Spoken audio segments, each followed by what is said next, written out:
அப்போ தான் நான் 2006 நான் முதல் முறையாக வந்திருக்கக்கூடிய அமைச்சர், அவருடைய அமைச்சரவையில் ஜூனியர் மினிஸ்டர் கூப்பிட்டு கேட்டார், வாயா பேசலாம் அப்படின்னார். நீங்கள் நம்ப மாட்டீங்க, அதுக்கப்புறம் 4 நாள் வீட்டில் டியூஷன் மாஸ்டர் வச்சுருப்பார் பாருங்க, அது மாதிரி என்னை ட்ரில் வாங்கினார். இன்றைக்கு கோபாலபுரம் வீட்டுக்கு நம்ம போனோம்னா அவருடைய படம் வைத்திருக்கிறோமே அந்த ஹாலில், எல்லோரும் உள்ளே போனோன்னே இன்றைக்கி அவர் இருப்பார், மேலே இருக்கார், இப்போ கீழே எல்லோரும் அவருடைய படம் இருக்கிறது. அந்த ஹாலில் போய் நேராக 5 மணிக்கெலாம் அங்கே போய் உட்காந்துருவோம்.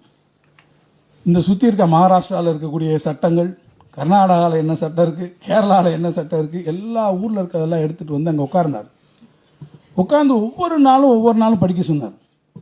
இவர் எல்லா இடத்துக்கும் போயிட்டு வந்து கூப்பிடுவார், என்னையா இன்னைக்கு என்னையா பண்ணியிருக்கேன்னு கேட்பார். நான் ஏகப்பட்ட புத்தகத்தெல்லாம் வச்சுருக்கேன், படி படி படி படி படி படின்னு மாஸ்டர் மாதிரி என்னை போட்டு வேலை வாங்கினார். எனக்கு அப்போ தான் எதுக்கு நான் இதை சொல்கிறேன்னா, ஒருத்தர் அமைச்சராக போடுறது வேற, அவனை எப்படி ட்ரெயின் பண்ணுறாரு பாருங்க. ஒருத்தனை போட்டு நீ அமைச்சர் அப்படின்னா நான் வாட்டுக்கு தேசிய கொடி கொட்டின காரில் ஜிரு ஜிரு ஜிரு ஜிரு விங் விங் விங் விங் விங்னு போகிறது கிடையாதுரா.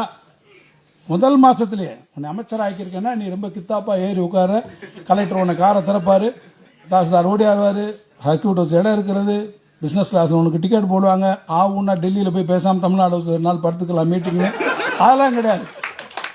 மானே வா, வேலை பார்க்க வா, நான் தான் கிடையாது, இங்கே வான்னு கூப்பிட்டேன்.